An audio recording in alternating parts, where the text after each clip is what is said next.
Hi, welcome to Penser Bank and our interview with Maha Energy. My name is Markus Almerud. I'm an analyst here at the bank. So I have with me Paulo Mendonca, now chairman of the board, and Kjetil Solbraekke, who is the new CEO. A warm welcome to you. Thank you very much. Maybe starting out with you, Paulo. So you had an EGM today where you were elected chairman and Kjetil became CEO. What were the reasons for these changes? Perfect. No, thank you very much. A pleasure to be here, Markus. I think the main reason, and we have been working together for a long time, and we see here with very good eyes this DNA of Kjetil, of executing projects, of delivering and managing a company. And on the other hand, I have a DNA of private equity and banking. So I think it's a very good combination of Kjetil managing and executing the management of the company. On the other hand, I will be much more involved in the M&A transactions and strategically planning. So I think it's a very good match, and we are very, very happy with this decision between the two of us. And we continue a little bit on the same track. You got into that a little bit, but as chairman and in your new role, how will you be involved, and what will it be the level of your involvement, you think? Yeah, no, we really want to keep working together, a lot, very intensely, and my focus will be here on us together crystallizing the transactions that we have been planning during this year. So, as my nature, as I said, is more focusing in private equity banking, I want to keep participating very intense in these transactions. This is in designing transactions, and being able to conclude them within the short term. And Kjetil, tell us a bit about yourself, your background. Yeah. Well, and I would say first as Paulo, I'm very happy to be here, and I, of course, a bit excited today to take on this new position. I think it's a great challenge for me. My background is basically from the Norwegian oil and gas industry. Been working more than 30 years in various Norwegian companies. Half my working life actually now in Brazil, and since 2006. So I held various positions. I've been actually was a civil servant working for the government as Assistant Director General in the Ministry of Petroleum. And then I was invited to work with Norsk Hydro, where I had positions as CFO and Senior Vice President for the international business. So I've basically been doing a lot of business development and projects.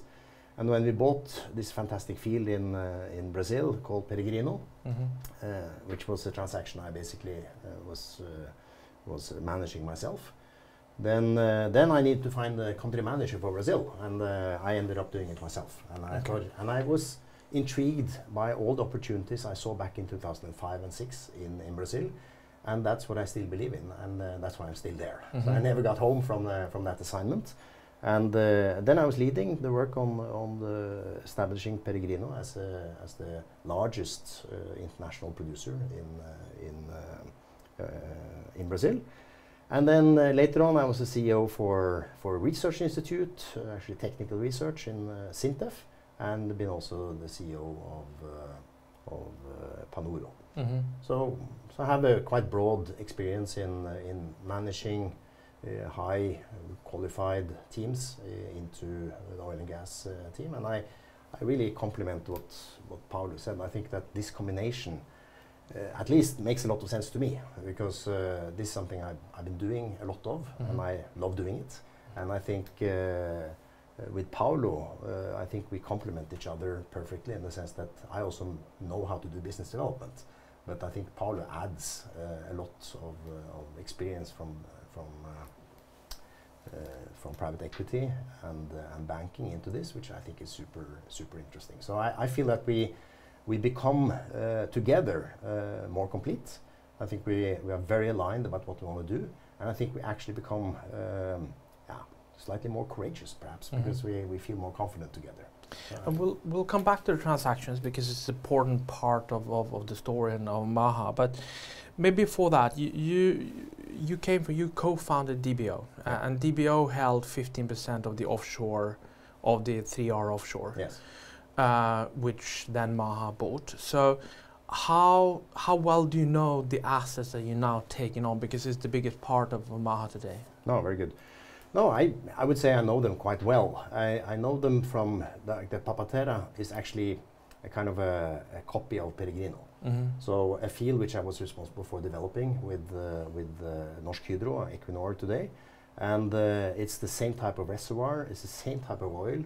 It's a bit more water depth, but basically the key thing is like there is 2 billion barrel of oil in place in Papatera, a little bit more in Peregrino, but more than sufficient and for us to play with on Papatera.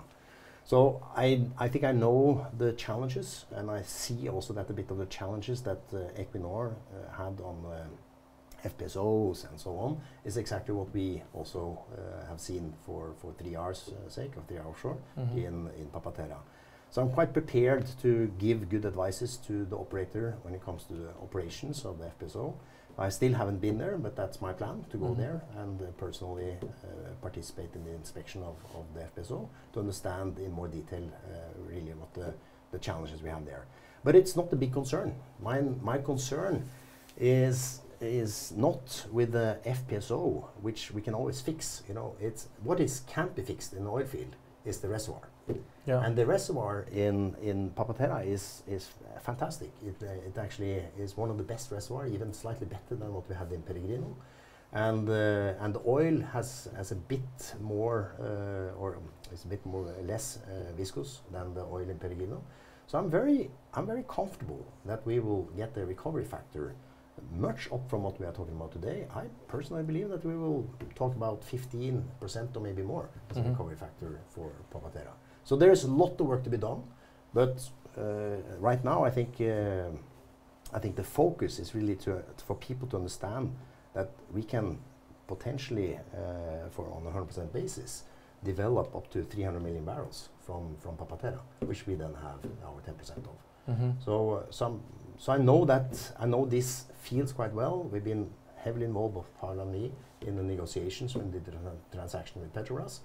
So, and I know the analog for me is Peregrino in this, and so I think I have a quite good basis to have a view on the Papatera by myself.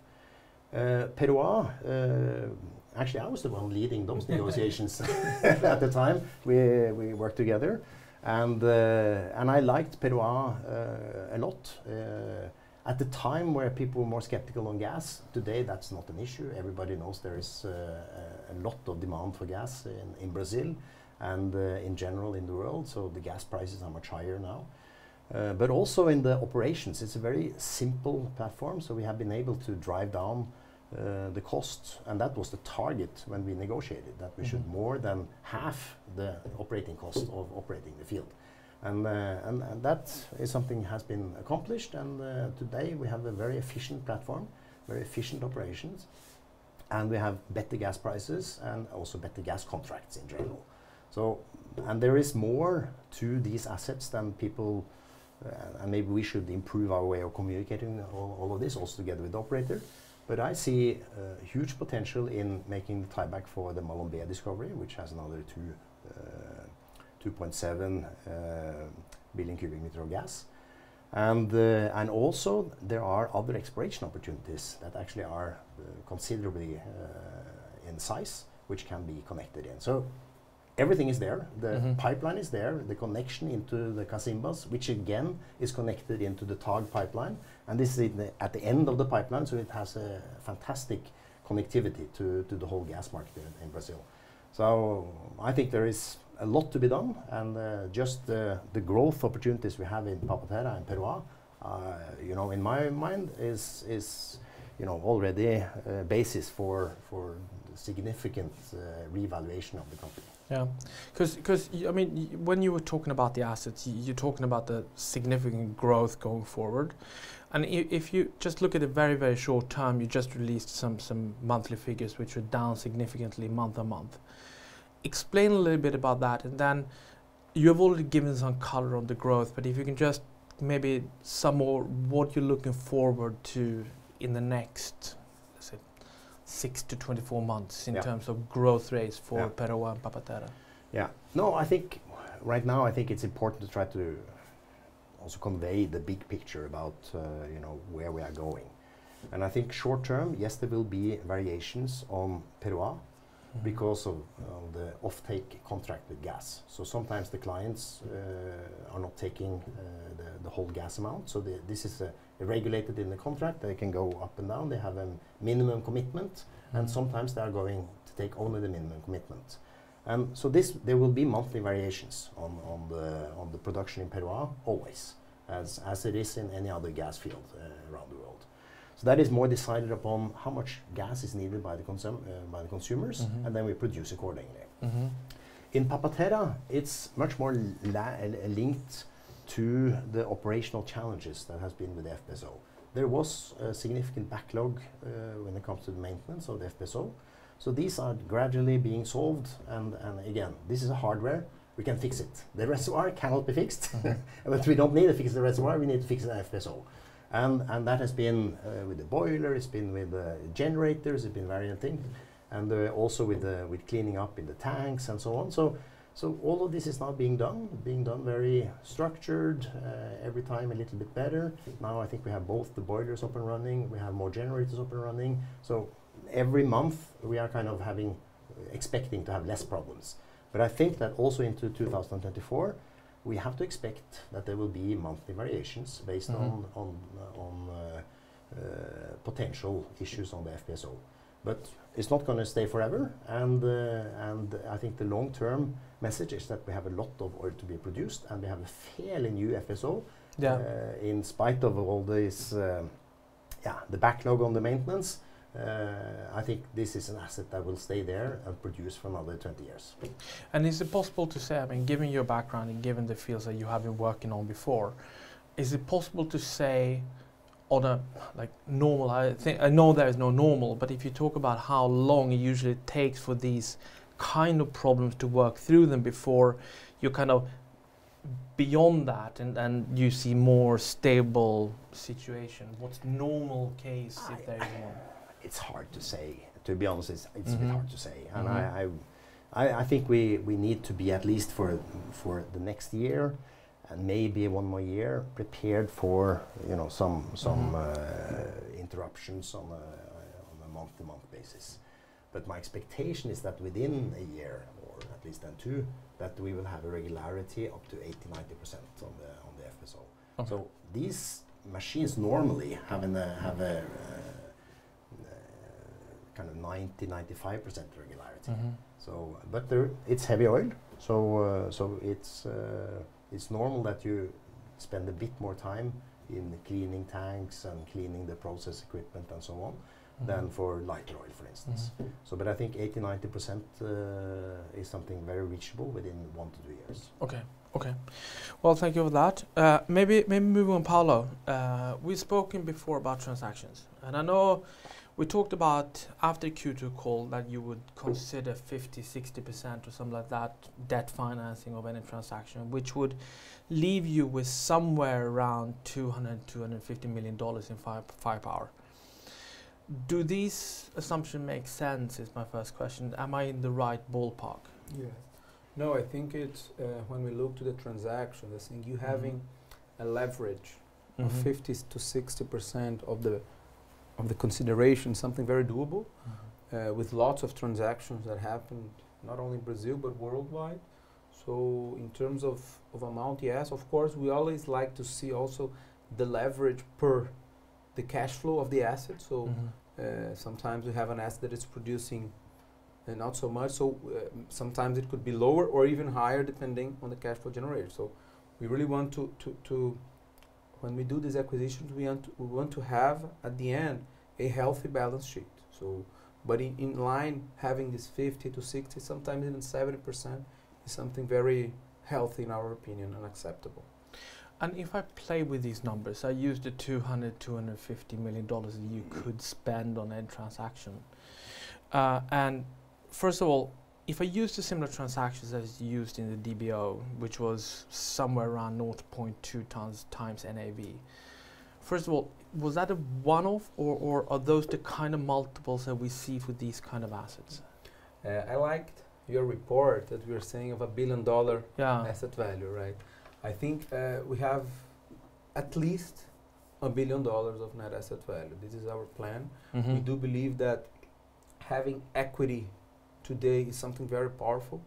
So yes, we intend here to conclude these acquisitions that we are working on at the same range, and really creating here a company of, I liked this, $1 billion value of net asset value, which would, in our opinion, really trigger a re-rating of the company naturally. So correct, I think we do want to follow the same multiples. Looking at the pipeline, because we've been talking about the pipeline before, has anything changed when it comes to the pipeline? No, I think we are working on concluding this transaction, and we are we expect them to really, by year end, we could be able to announce this to the market, and we would be very happy to do that shortly. Excellent. And then finally, maybe Oman. So there's been a couple of press releases on Oman, a couple of developments where you had the first drilling was kind of finalized with the 300 barrels per day per well, but it was a short-term testing, and then you had the state that the postponement, or you got the until the end of the year to do further testing. Tell us a little bit more about what's the latest in Oman, and maybe some color. Yes, perfect. So, as you said, we started testing by May. Then we had an initial result of some wells, which led to this range, 300, some of them even higher. However, we had, in fact, a context where our oil needs to be processed by a third-party facility. And in order to get there, we need to attend some specific requirements of viscosity, of oil quality, so lots of chemical compositions that need to be adjusted in order to enter this facility. And we are working on chemicals and other alternatives to do that. So we are still working in this challenge. We have a decision by year end to decide to declare commerciality, to move to phase 2 or to relinquish it. So at the moment we are really evaluating and concluding these tests so that we could have a final decision. And do these chemical treatments need to be finalized before you can continue to drill and get more results? Yeah, because you can only, first we have a storage problem, right? If you cannot offload what we have produced, then the new oil that is being produced cannot be stored. And second, we don't want here to produce oil, spend money with OPEX, with CAPEX, not knowing if we have a feasible solution. And of course, technically, it of course allowed. The point is, if it's economically feasible to do all this for this amount of oil. So we are working that. It's difficult to say now, but we expect really to start offloading the oil that has been produced, to start retesting. And as soon as we have this done, we would be able to have a final decision. So excellent. And maybe I can compliment a bit on this. I've been now 3 trips already down to Oman, and I would say, first of all, I like Oman. I think that when we first there, I think we see a country which is well developed. We see a country that has opportunities and not an awful lot of competition from other companies. So I think we have a very good position in Oman. And of course, when it comes to this project per se, we have had our challenges, but we are still confirming that the oil is flowing, as was indicated by PDO. So we would have liked to do much more, and that has taken more time than what we hoped for. But now we are finalizing the testing, as Paulo said. We have the solutions for the technique, for the chemicals, and we can also use diesel. That was done by PDO back in the 90s. And of course, that project in itself, we will have to conclude on before the year end. And right now, we are, and I visited the ministry when I was there last time. Paulo has talked to them several times. So of course, we cannot reveal what we are discussing now, but we are basically discussing everything. Yeah. and we need to discuss everything because it's a commercial. So I would say technically, today I know that we can produce. So I have sufficient information to say that we can produce in Oman. But we lack a commercial basis for doing it. And so that's what needs to come in place. So it's too early to say that. We can come back here and talk about it when we have concluded, and in collaboration with the authorities in Oman. But I like to underline in a way that I quite like Oman. There's skilled people, there's knowledgeable people in the ministry, there is interesting assets. So I think that there potentially is an interesting area for us also in the future. Excellent. Well, I'm looking forward to discussing Oman. I'm looking forward to discussing the next transaction whenever it comes. Thank you very much for coming here to talk to us, and thank you very much for listening. It's a pleasure. Thank you Pleasure very to be here. much. Thank you.